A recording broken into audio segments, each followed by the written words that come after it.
Avez-vous déjà eu l'impression d'être prisonnier de vos propres pensées, comme si votre esprit était une pièce sombre et labyrinthique dont vous ne pouviez vous échapper? L'anxiété, mes amis, peut faire cet effet-là. Elle nous murmure des mensonges à l'oreille, nous fait douter de nous-mêmes et nous paralyse face à nos peurs.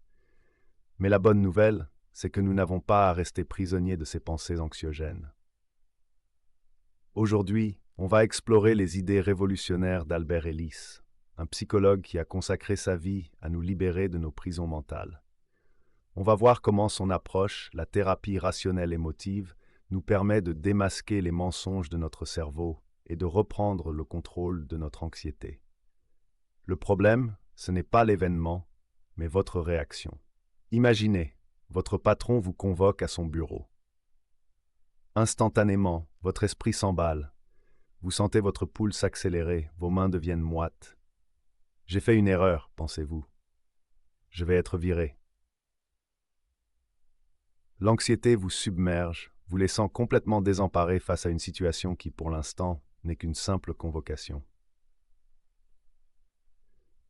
Albert Ellis, un des pères de la thérapie cognitivo-comportementale, nous dirait que ce n'est pas la convocation en elle-même qui déclenche cette vague d'anxiété. Non.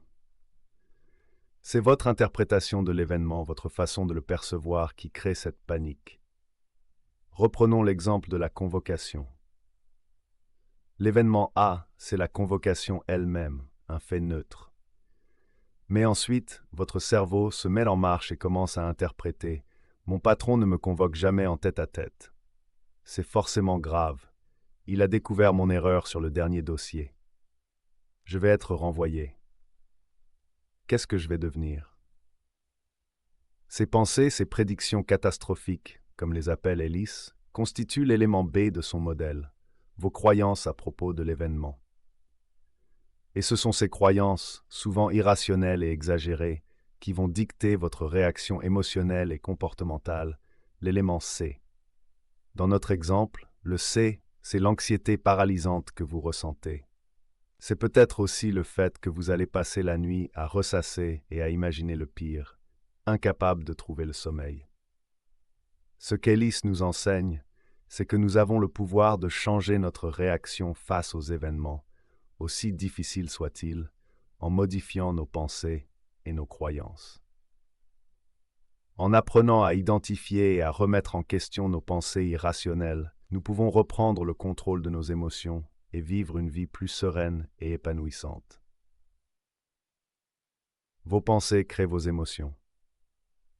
Oui, vous avez bien entendu, ce ne sont pas les événements extérieurs qui dictent notre état émotionnel, mais bien notre façon de les interpréter. Repensez à la dernière fois que vous vous êtes senti anxieux, stressé ou découragé. Quel était l'événement déclencheur? Et surtout, quelles pensées vous ont traversé l'esprit à ce moment précis? Il y a de fortes chances que vous ayez eu une petite voix intérieure qui vous murmurait des choses négatives, voire catastrophiques. Je ne suis pas à la hauteur, je vais échouer, tout le monde va me juger. Ces pensées automatiques, ces distorsions cognitives agissent comme des lunettes déformantes qui teintent notre vision du monde. Elles nous font percevoir les situations comme étant bien plus menaçantes ou négatives qu'elles ne le sont réellement. Imaginez deux personnes qui se présentent à un entretien d'embauche. La première personne se dit « Je n'ai aucune chance. Il y a sûrement des candidats bien plus qualifiés que moi. Je vais me ridiculiser. » La deuxième personne, elle, se dit « J'ai travaillé dur, je suis bien préparé. Je vais donner le meilleur de moi-même et on verra bien ce que ça donne. » Devinez qui sera le plus anxieux pendant l'entretien. Exactement. La première personne, prisonnière de ses pensées négatives, se sentira stressée, mal à l'aise et aura du mal à se concentrer. Tandis que la deuxième personne, avec des pensées plus positives et réalistes, se sentira plus confiante et détendue, ce qui augmentera ses chances de réussite. L'important à retenir ici, c'est que nos pensées ont un pouvoir immense sur nos émotions et nos comportements. En apprenant à identifier et à modifier nos pensées négatives, nous pouvons transformer notre rapport au monde et vivre une vie plus sereine et épanouissante. Le triangle ABC. Pour illustrer le lien puissant entre nos pensées, nos émotions et nos comportements, Albert Ellis a développé un modèle simple et efficace, le triangle ABC. Imaginez un triangle.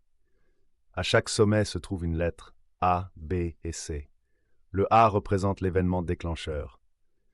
C'est la situation objective, le fait brut qui se produit dans notre environnement. Reprenons l'exemple de l'invitation du patron. Le A, c'est simplement ça, une invitation à se rendre dans le bureau du patron. Rien de plus, rien de moins. Le B représente nos croyances, nos pensées, nos interprétations face à cet événement.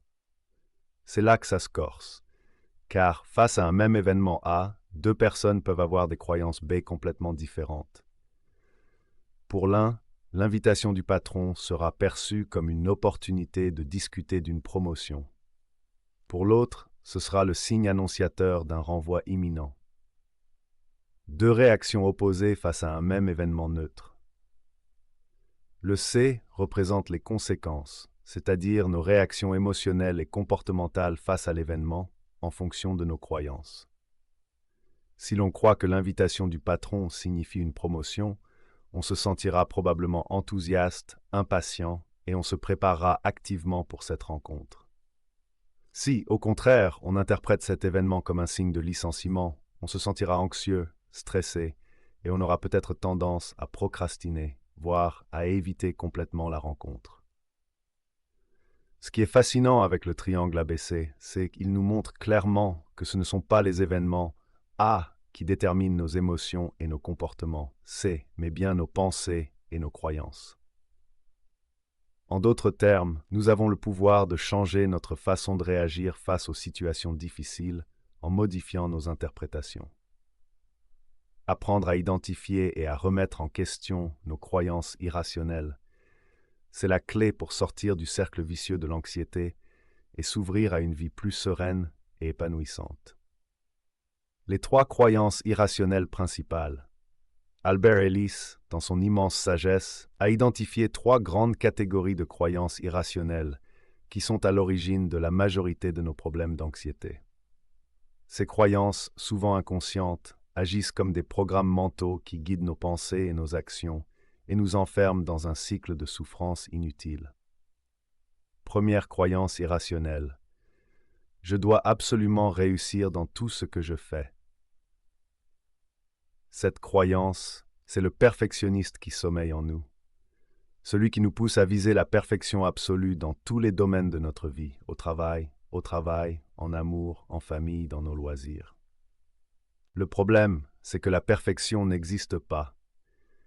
Et en essayant de l'atteindre à tout prix, on se condamne à l'échec, à la frustration et à l'anxiété chronique. Imaginez un instant. Vous vous êtes donné pour mission de réussir parfaitement un projet au travail. Vous y mettez tout votre cœur, vous travaillez d'heures supplémentaires, vous sacrifiez votre temps libre.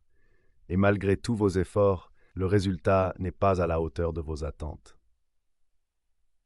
Votre patron vous fait quelques remarques constructives, mais vous ne voyez que vos erreurs. Vous êtes dévasté, persuadé d'être un incapable, un bon à rien.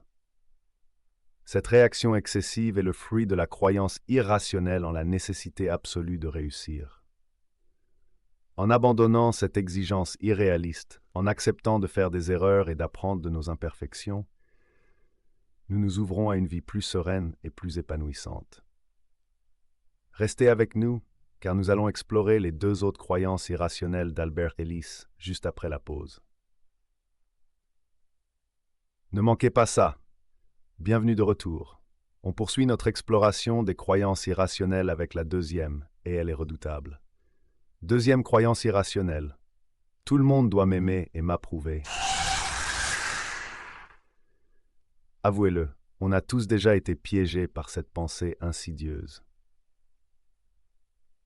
On cherche à plaire à tout prix, on évite les conflits, on se plie en quatre pour obtenir l'approbation des autres, même si cela va à l'encontre de nos propres besoins et envies. Le problème, c'est que cette quête effrénée d'approbation est vouée à l'échec. Pourquoi? Tout simplement parce qu'il est impossible de plaire à tout le monde.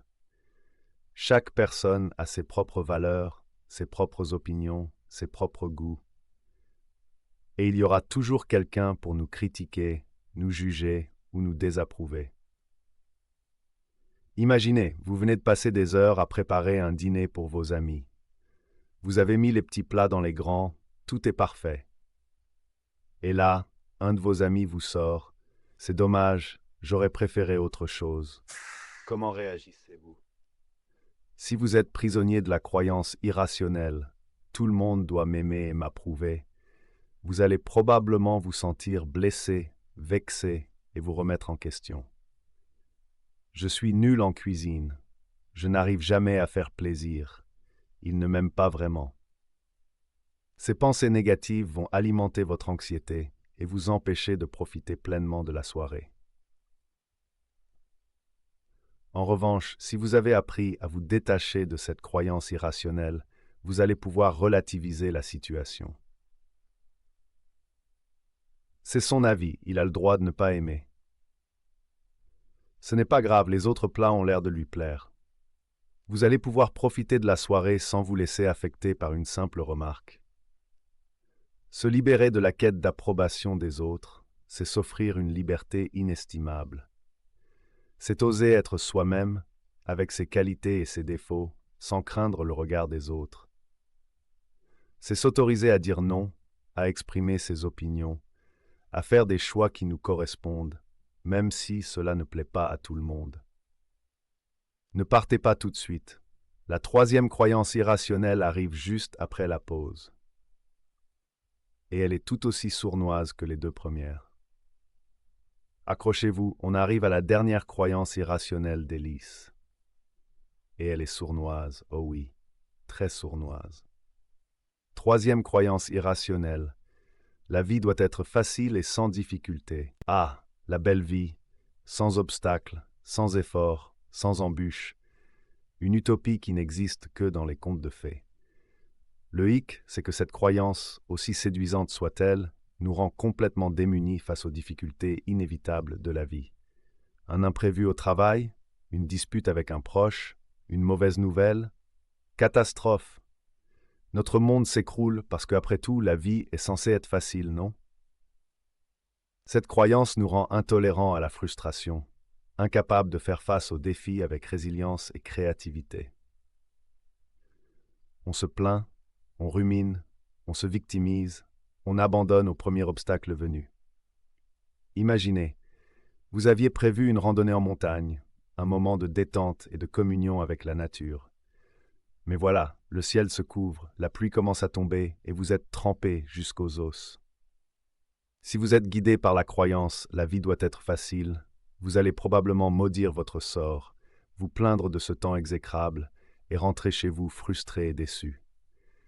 En revanche, si vous acceptez que la vie est faite de hauts et de bas, d'imprévus et de défis, vous allez pouvoir adapter votre attitude. Bon, on n'a pas de chance avec le temps, mais on ne va pas se laisser abattre. Vous improvisez un pique-nique à l'abri, vous profitez de la beauté sauvage du paysage sous la pluie, vous transformez cette expérience en un souvenir mémorable malgré les difficultés. Accepter que la vie n'est pas toujours facile, ce n'est pas se résigner à la souffrance. C'est se donner les moyens de faire face aux épreuves avec courage, créativité et optimisme. C'est accepter que les obstacles font partie intégrante du voyage et qu'ils sont souvent source d'apprentissage et de croissance personnelle. On vient de voir les trois grandes croyances irrationnelles qui, selon Albert Ellis, nous pourrissent la vie. Maintenant, place à l'action. Comment se libérer de ces pensées toxiques et reprendre le contrôle de notre mental? La première étape et la plus importante, c'est d'apprendre à remettre en question nos pensées automatiques.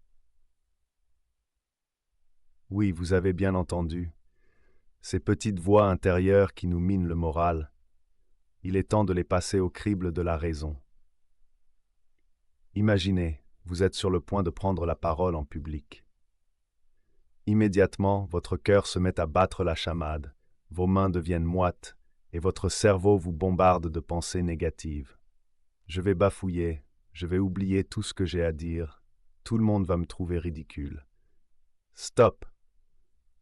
C'est le moment de jouer les Sherlock Holmes de notre propre esprit. Prenez une grande inspiration et observez ces pensées avec un regard critique et bienveillant.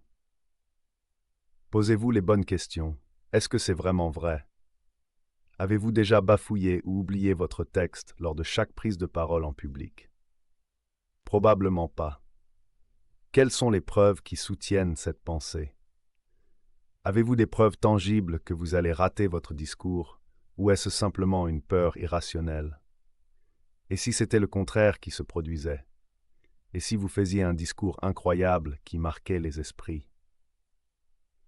N'est-ce pas une possibilité? Quel conseil je donnerais à un ami qui aurait cette pensée? Seriez-vous aussi dur et critique envers un ami qu'envers vous-même? Probablement pas. En vous posant ces questions simples mais puissantes, vous commencez à prendre du recul par rapport à vos pensées automatiques. Vous réalisez que ce ne sont que des pensées, pas des réalités immuables, et que vous avez le pouvoir de les remettre en question, de les modifier, voire de les remplacer par des pensées plus positives et réalistes. On vient de voir comment questionner nos pensées irrationnelles. Maintenant, il est temps de remplacer ces pensées limitantes par des alternatives plus saines et constructives. C'est là que la dédramatisation entre en jeu. Souvent, face à une difficulté, notre cerveau a tendance à grossir le problème, à en faire un drame insurmontable. On s'imagine le pire scénario possible, on perd toute perspective et on se retrouve paralysé par l'anxiété. Heureusement, il existe des techniques simples pour calmer le jeu et relativiser les situations. Une de mes préférées, c'est l'exercice du zoom arrière. Imaginez que votre esprit est une caméra. Quand l'anxiété vous envahit, c'est comme si la caméra zoomait sur le problème, le rendant gigantesque et menaçant. La dédramatisation, c'est comme actionner le zoom arrière. On prend du recul, on observe la situation dans son ensemble, et on se rend compte que finalement, ce n'est peut-être pas la fin du monde. Voici quelques questions à vous poser pour actionner le zoom arrière. Dans un an, est-ce que cela aura encore de l'importance? Imaginez-vous dans un an, 5 ans, 10 ans. Est-ce que ce problème qui vous angoisse aujourd'hui aura encore un impact sur votre vie? Quelle est la pire chose qui puisse arriver? Allez-y, osez imaginer le pire scénario possible. Et maintenant demandez-vous, est-ce que je peux survivre à ça? Dans la plupart des cas, la réponse est oui. Et si je voyais cette situation comme une opportunité d'apprentissage? Au lieu de percevoir les difficultés comme des échecs personnels, et si on les considérait comme des occasions d'apprendre, de grandir, de devenir plus fort et plus résilient? Apprendre à relativiser, à dédramatiser, c'est comme s'équiper d'un bouclier anti-anxiété. On ne nie pas les problèmes, on ne les ignore pas. On apprend simplement à les aborder avec plus de sérénité et de confiance. On a vu comment démasquer et dédramatiser nos pensées irrationnelles. Mais il y a un autre outil puissant que je veux partager avec vous aujourd'hui. L'acceptation. L'acceptation, c'est l'art de faire la paix avec ce que l'on ne peut pas changer. C'est accepter que la vie est imprévisible, que les choses ne se passent pas toujours comme on le voudrait et que c'est OK. L'anxiété souvent naît de notre résistance à l'incertitude, de notre besoin de tout contrôler. On veut absolument que tout se déroule comme prévu, que les gens se comportent comme on l'entend, que la vie suive un plan bien précis. Le problème, c'est que la vie se moque bien de nos plans. Elle nous réserve des surprises, des bonnes et des moins bonnes. Et c'est justement ça qui la rend belle et imprévisible. Imaginez, vous avez planifié des vacances de rêve depuis des mois. Tout est réservé, les billets d'avion, l'hôtel, les excursions. Et là, c'est le drame. Un volcan entre en éruption et votre vol est annulé. Comment réagissez-vous? Si vous résistez à cette situation, si vous refusez d'accepter que vos plans sont tombés à l'eau, vous allez probablement vous sentir frustré, en colère, et gâcher les quelques jours ou semaines qui vous restent avant de pouvoir réellement partir. En revanche, si vous acceptez cet imprévu, si vous vous dites « Ok, c'est pas idéal, mais je vais faire avec », vous allez pouvoir vous adapter, trouver des solutions alternatives et profiter pleinement de votre voyage malgré ce contretemps. L'acceptation, ce n'est pas de la résignation. Ce n'est pas baisser les bras et se dire « tant pis, c'est comme ça ». C'est plutôt une attitude d'ouverture, une façon de dire « je ne peux pas tout contrôler, mais je peux choisir comment réagir face aux événements ». On a vu l'importance de l'acceptation face à l'incertitude de la vie. Mais attention, accepter ne signifie pas se résigner à vivre dans la peur et l'évitement. Au contraire, pour vaincre l'anxiété, il faut oser sortir de sa zone de confort, affronter ses peurs, et se prouver à soi-même qu'on est bien plus fort qu'on ne le pense. L'anxiété, c'est un peu comme un tyran qui nous maintient prisonniers de nos peurs. Plus on cède à ses caprices, plus on évite les situations qui nous effraient, plus il prend de la place, et plus il nous enferme dans un cercle vicieux d'appréhension et d'inaction. Imaginez, vous avez peur de parler en public. Chaque fois qu'on vous propose de prendre la parole, vous trouvez une excuse bidon, vous vous défilez, vous laissez passer l'occasion. Et à chaque fois, votre peur grandit un peu plus, devenant un obstacle de plus en plus infranchissable. Mais que se passe-t-il si, au lieu de fuir, vous décidez d'affronter votre peur? Pas forcément en allant vous inscrire à un concours d'éloquence demain, mais en commençant par des petits pas, des défis à votre portée. Prendre la parole devant quelques amis, puis devant un groupe plus large, s'inscrire à un atelier de théâtre, proposer son aide pour faire une présentation au travail. Chaque petit pas en dehors de votre zone de confort est une victoire contre l'anxiété. Et à chaque victoire, vous gagnez en confiance en vous, vous développez votre résilience et vous réalisez que vous êtes capable de bien plus que ce que vous pensiez. Et petit à petit, la peur qui vous paralysait se transforme en un défi stimulant, en une opportunité de croissance personnelle. On vient de voir que sortir de sa zone de confort est crucial pour dompter l'anxiété. Et quoi de mieux qu'un exemple concret pour illustrer ce principe? Prenons la fameuse peur de parler en public, la glossophobie, une des phobies les plus répandues au monde. Imaginez, la salle de conférence est plongée dans la pénombre, le faisceau d'un projecteur éclaire un pupitre sur une estrade, et vous entendez votre nom résonner dans l'obscurité. Votre tour est arrivé, votre cœur bat la chamade, vos mains transpirent, et vous sentez une boule d'angoisse vous serrer la gorge. Des dizaines, des centaines de paires d'yeux seront braqués sur vous, prêtes à scruter vos moindres faits et gestes. Le scénario cauchemar de la prise de parole en public. Mais au lieu de fuir, rappelez-vous les principes qu'on vient d'explorer. Respirez profondément. Et rappelez-vous que vous n'êtes pas seul. Cette peur est extrêmement commune. Ensuite, au lieu de viser une performance parfaite, fixez-vous un objectif réalisable pour commencer. Parlez clairement. Maintenir le contact visuel avec quelques personnes dans la salle. Respirez calmement. Avant de vous lancer dans l'arène, pratiquez-vous devant un miroir. Enregistrez-vous, ou mieux encore, demandez à quelques amis ou membres de votre famille de vous servir de public test. Familiarisez-vous avec votre sujet. Structurez votre discours de manière claire et concise et intégrez des éléments visuels percutants pour captiver l'attention de votre audience. Le jour J, visualisez-vous en train de réussir votre présentation, en train de partager votre message avec passion et enthousiasme. Et surtout, rappelez-vous que l'important n'est pas d'être parfait, mais d'être authentique et passionné. Chaque prise de parole, même si elle n'est pas parfaite, est une occasion d'apprendre, de grandir et de dompter cette peur qui vous a longtemps paralysé. On vient de voir comment affronter la peur de parler en public, mais ce principe s'applique à toutes les formes d'anxiété. La clé, c'est la pratique. Oui, vous avez bien entendu, vaincre l'anxiété, c'est comme apprendre à jouer d'un instrument de musique, à parler une nouvelle langue ou à pratiquer un sport. Ça demande de l'effort, de la persévérance et surtout de la pratique régulière. Imaginez, vous voulez apprendre à jouer du piano. Vous ne vous attendez pas à devenir Mozart du jour au lendemain.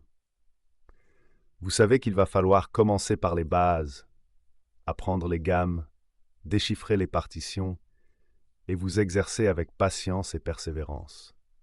Eh bien, pour gérer son anxiété, c'est pareil. Vous devez vous entraîner à identifier vos pensées négatives, à les remettre en question, à les remplacer par des pensées plus positives et réalistes. Vous devez vous entraîner à affronter progressivement vos peurs, à sortir de votre zone de confort, à développer votre résilience face aux difficultés. Au début, c'est normal de trouver ça difficile, voire inconfortable.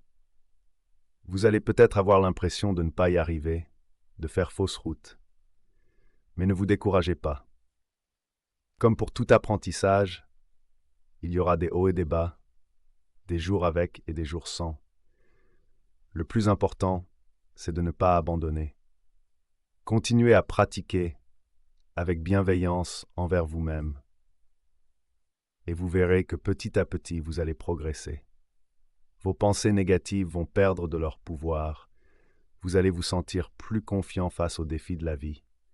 Et vous allez enfin pouvoir savourer pleinement le moment présent, libéré du poids de l'anxiété. On pourrait croire, à écouter Albert Ellis, qu'il faut à tout prix se débarrasser des émotions négatives, les bannir de notre vie pour atteindre un état de béatitude permanente. Mais attention, ce serait une grave erreur. Les émotions, même les plus désagréables, ont leur utilité. Elles sont là pour nous informer, nous guider, nous permettre de nous adapter à notre environnement. La tristesse, par exemple, nous permet de faire le deuil d'une relation perdue, d'un projet qui échoue, d'un rêve qui s'envole. Elle nous permet de nous reconnecter à nous-mêmes, de faire le point sur nos valeurs et de repartir sur de nouvelles bases. La colère, aussi surprenant que cela puisse paraître, peut être une force positive. Elle nous donne l'énergie de nous défendre face à l'injustice, de dire non à ce qui nous nuit, de poser nos limites. C'est un moteur puissant pour le changement, pour s'affirmer, pour faire entendre sa voix. Et la frustration? Eh bien, la frustration, c'est le signe que quelque chose nous tient à cœur, que nous aspirons à quelque chose de mieux. Elle peut être un moteur puissant pour nous pousser à nous dépasser, à sortir de notre zone de confort, à atteindre nos objectifs. Alors non, il ne s'agit pas de devenir un robot dépourvu d'émotions. L'objectif n'est pas d'éliminer toutes les émotions négatives, mais plutôt d'apprendre à les accueillir avec bienveillance, à les écouter sans jugement et à les utiliser comme des sources d'informations précieuses pour notre évolution personnelle. On vient de voir que ressentir des émotions négatives, ce n'est pas forcément une mauvaise chose. Mais alors, comment faire la différence entre une émotion saine et une anxiété excessive qui nous paralyse? Comment distinguer la peur de l'anxiété? Imaginez, vous vous promenez en forêt, le soleil brille à travers les arbres, les oiseaux chantent, tout est paisible. Soudain, bruit de feuilles qui craquent, vous apercevez une forme allongée sur le sentier devant vous. Votre cœur se met à battre plus vite, votre respiration s'accélère, vous ressentez une décharge d'adrénaline. En vous approchant, vous réalisez qu'il s'agit d'un serpent. Dans cette situation, votre réaction de peur est tout à fait normale et saine. Le serpent représente un danger potentiel, et votre corps déclenche une réaction de fuite ou de lutte pour vous protéger. C'est l'instinct de survie qui s'active, une réaction primitive et essentielle à notre survie en tant qu'espèce. Maintenant, imaginez, vous êtes assis à votre bureau, en train de travailler sur un projet important. Vous devez faire une présentation devant vos collègues la semaine prochaine. En pensant à cet événement, vous sentez votre cœur s'emballer, vos mains deviennent moites, vous avez du mal à respirer. La peur vous paralyse, vous empêchant de vous concentrer sur votre travail. Dans ce cas précis, il s'agit d'anxiété. Vous n'êtes pas confronté à un danger imminent, à une menace physique. Votre corps réagit de manière disproportionnée face à une situation qui est, pour l'instant, uniquement dans votre tête. La peur, c'est une réaction normale et saine face à un danger réel. L'anxiété, c'est une peur excessive et irrationnelle face à une menace perçue, souvent amplifiée par nos pensées et nos croyances limitantes. On a vu la différence entre peur et anxiété. Mais attention, l'anxiété n'est pas un ennemi à prendre à la légère. Si on l'ignore trop longtemps, elle peut avoir des conséquences graves sur notre santé physique et mentale. Imaginez un instant, votre corps est une forteresse, et l'anxiété, c'est un ennemi invisible qui assiège cette forteresse jour et nuit. Au début, vous résistez, vous tenez bon. Mais à force d'être constamment sur le qui-vive, vos défenses s'affaiblissent. Votre corps, conçu pour réagir à des dangers ponctuels, se retrouve en état d'alerte permanent. Votre cœur bat plus vite, votre tension artérielle augmente, votre sommeil est perturbé. Vous êtes plus vulnérable aux infections, aux problèmes digestifs, aux douleurs chroniques. Et votre mental, lui aussi, trinque. L'anxiété chronique vous rend irritable, vous empêche de vous concentrer, vous coupe de vos envies et de vos passions. Vous vous sentez épuisé, découragé, incapable de profiter pleinement de la vie. L'anxiété chronique augmente le risque de dépression, de burn-out, d'addiction. Elle peut même, dans certains cas, conduire à des pensées suicidaires. Il est donc crucial de prendre l'anxiété au sérieux et de ne pas hésiter à demander de l'aide si on se sent dépassé. Un professionnel de santé mentale pourra vous accompagner et vous donner les outils pour retrouver un état de bien-être et de sérénité. On vient de voir à quel point l'anxiété chronique peut être néfaste pour notre santé. Et malheureusement, notre société moderne, avec son rythme effréné et ses sollicitations permanentes, a tendance à nourrir cette anxiété. Et parmi les coupables, il y en a un qu'on ne soupçonne pas toujours, sont de notifications, les réseaux sociaux. Oui, ces plateformes qu'on utilise pour se divertir, s'informer, rester en contact avec nos proches, peuvent aussi devenir de véritables pièges à anxiété. Comment? En nous bombardant d'images parfaites, de vies idylliques, de réussites extraordinaires. On scrolle, on like, on compare. Et insidieusement, un sentiment de manque s'installe. On se sent nul, pas assez beau, pas assez riche, pas assez intéressant. On a l'impression de rater sa vie, de passer à côté de l'essentiel. Le problème, c'est que ce qu'on voit sur les réseaux sociaux, c'est souvent une version embellie de la réalité. Les gens partagent leurs meilleurs moments, leurs plus beaux selfies, leurs réussites les plus éclatantes. On oublie vite les moments difficiles, les doutes, les échecs, qui font pourtant partie intégrante de toute vie humaine. Alors, comment se protéger de cette anxiété numérique? La première étape, c'est de prendre conscience du piège. De réaliser que ce qu'on voit sur les réseaux sociaux n'est pas représentatif de la réalité. Que derrière chaque photo parfaite se cache une personne comme vous et moi, avec ses forces et ses faiblesses, ses joies et ses peines. On vient de voir comment les réseaux sociaux peuvent alimenter notre anxiété. Alors, quelle est la solution? Se couper du monde, vivre en ermite dans une grotte, pour échapper à ce flot incessant d'images parfaites? Pas nécessairement.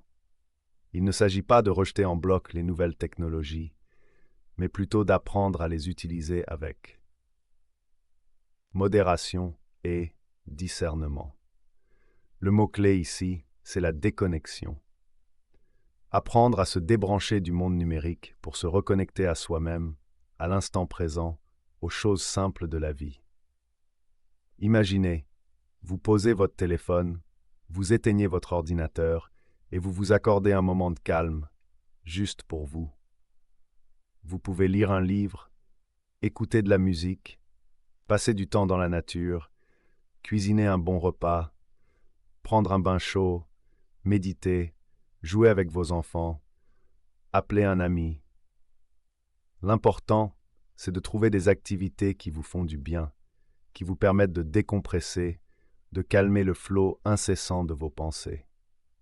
Des activités qui vous ramènent à l'essentiel, à ce qui compte vraiment pour vous. La déconnexion, c'est aussi apprendre à être seul avec soi-même, sans distraction, sans avoir besoin de se divertir en permanence. C'est accepter le silence, l'ennui, le vide. Et c'est souvent dans ces moments d'apparente inactivité que naissent les idées les plus créatives, les prises de conscience les plus profondes. Alors, prenez rendez-vous avec vous-même et offrez-vous le cadeau précieux de la déconnexion. On a vu tout un tas de conseils pour mieux gérer son anxiété.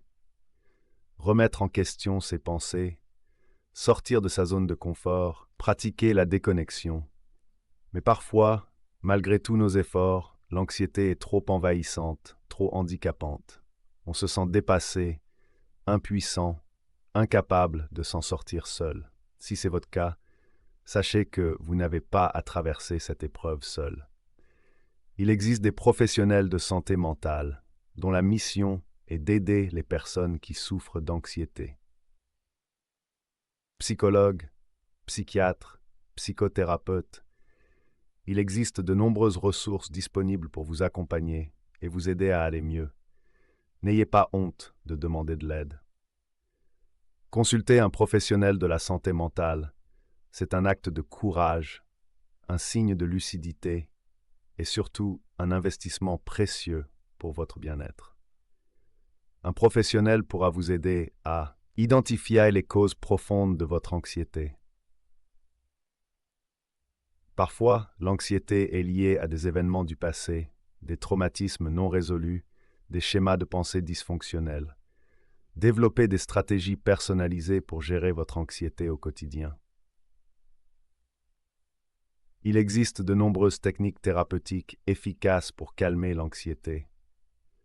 La thérapie cognitivo-comportementale, la méditation de pleine conscience, la relaxation.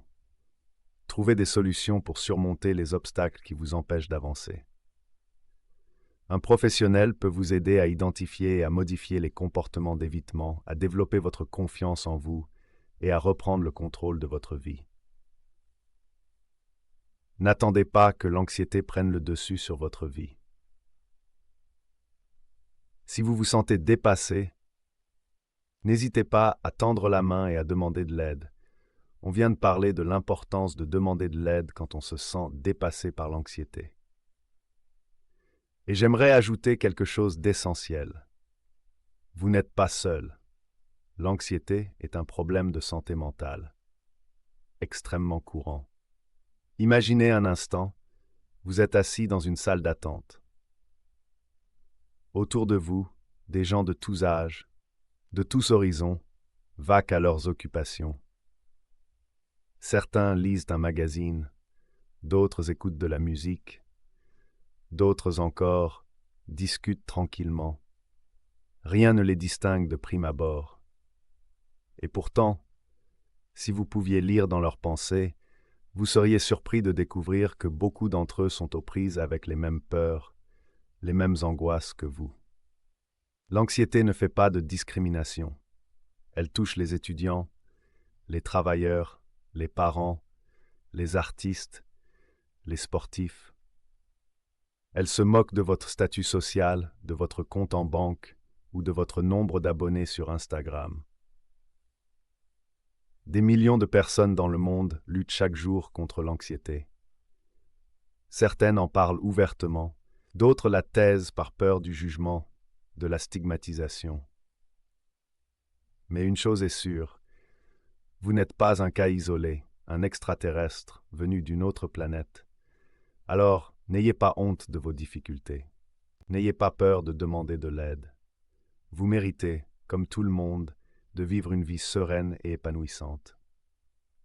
On arrive au terme de notre voyage au cœur de l'anxiété, guidé par la sagesse d'Albert Ellis. Et si on devait retenir une seule chose de ces enseignements, ce serait celle-ci. Vous avez le pouvoir de changer votre vie. Oui, vous avez bien entendu. Vous n'êtes pas condamné à vivre éternellement sous l'emprise de l'anxiété. Vous n'êtes pas un pantin, manipulé par vos pensées et vos émotions. Vous avez en vous la force et les ressources nécessaires pour briser vos chaînes et vous libérer de cette prison mentale. Le chemin de la liberté, c'est celui de la conscience de soi. Apprendre à observer vos pensées sans jugement, à identifier les croyances irrationnelles qui vous limitent, à les remettre en question avec courage et bienveillance. C'est aussi le chemin de l'action. Osez sortir de votre zone de confort, affrontez vos peurs étape par étape. Vous prouvez à vous-même que vous êtes capable de bien plus que ce que vous ne le pensez. C'est le chemin de la bienveillance envers vous-même. Acceptez vos imperfections, vos erreurs, vos moments de faiblesse. Vous pardonnez de ne pas être parfait, de ne pas tout contrôler. Le chemin de la liberté intérieure n'est pas toujours facile, c'est vrai. Il sera semé d'embûches, de doutes, de moments de découragement. Mais chaque pas en avant, si petit soit-il, vous rapproche de votre objectif, vivre une vie plus sereine, plus libre, plus épanouissante. Alors, n'attendez plus. Faites le premier pas dès aujourd'hui. Vous méritez d'être libre.